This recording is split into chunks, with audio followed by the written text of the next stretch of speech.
Assalamualaikum warahmatullahi wabarakatuh. Sahabat mujahidin yang dimuliakan Allah,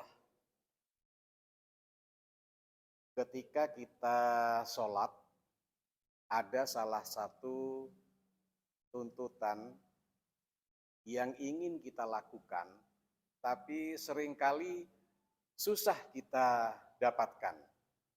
Yang pertama itu, bagaimana kita bisa sholat tumakninah.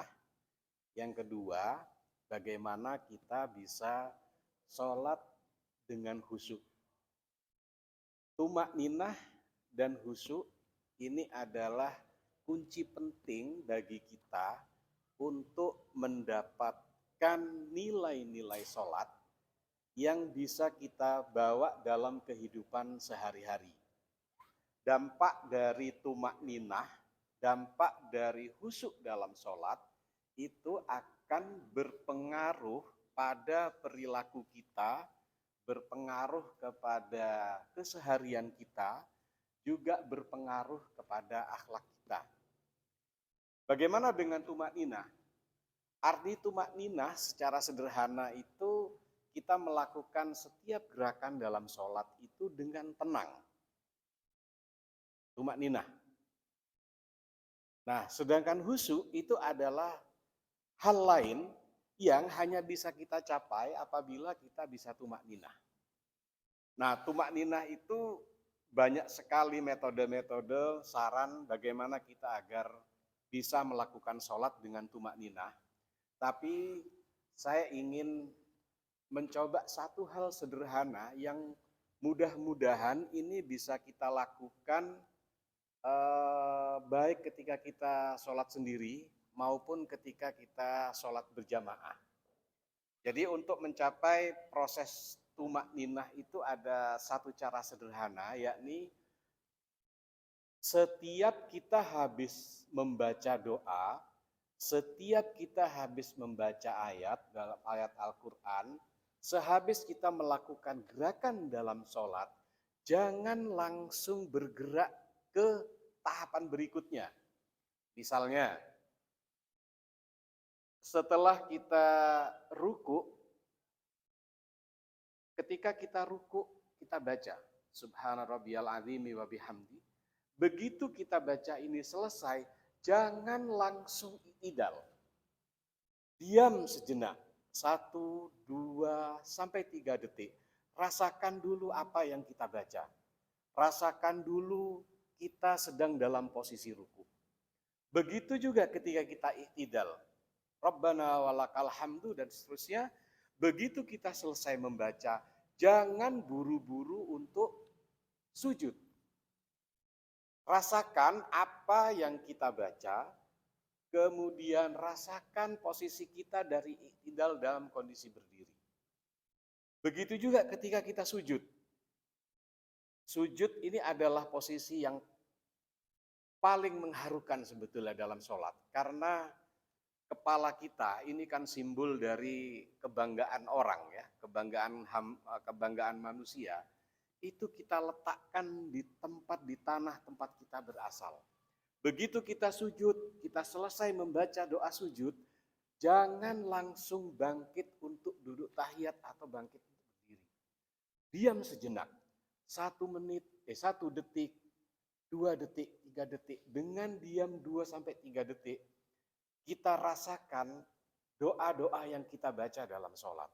Kita rasakan posisi kita sebagai hamba yang sedang bersujud. Dengan cara yang sederhana ini, kita tidak buru-buru melakukan gerakan berikutnya. Insya Allah kita akan merasakan sholat. Yang pertama, sholat yang lebih tenang. Jadi kalau kita selama ini mencari bagaimana sholat yang tenang itu, ini salah satu kunci yang bisa kita lakukan.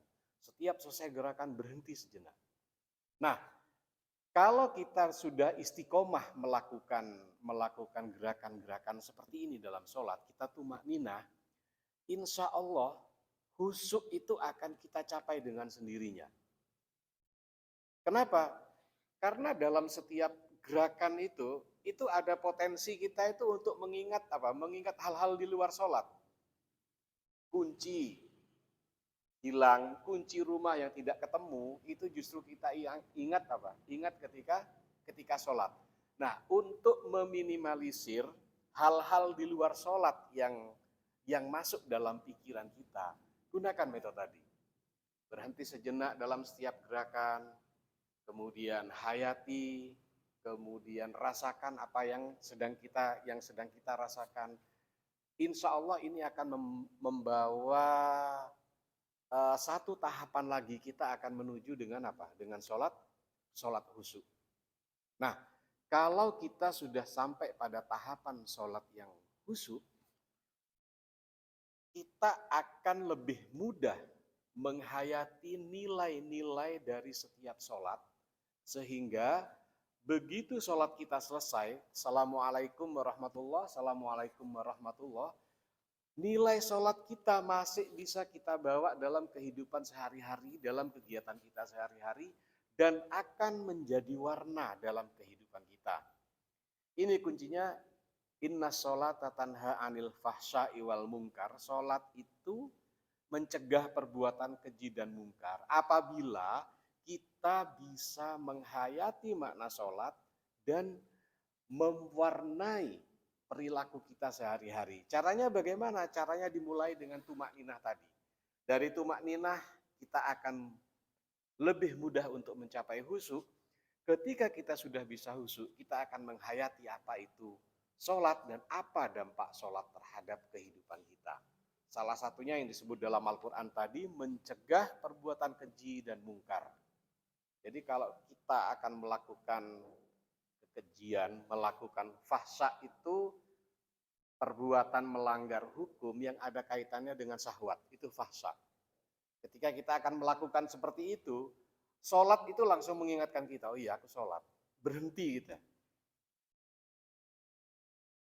Niat untuk melakukan kejahatan, niat untuk melakukan perbuatan keji, dengan mengingat sholat yang khusyuk tadi, insya Allah kita akan tercegah dari itu. Makanya dalam Al-Quran, dalam surat Al-Mu'minun, qad aflahal mu'minun, orang-orang yang beriman itu akan beruntung. Siapa? Kategori yang pertama, alladzina hum fi sholatihim khosyi'un, yaitu orang-orang yang dalam sholatnya bisa apa?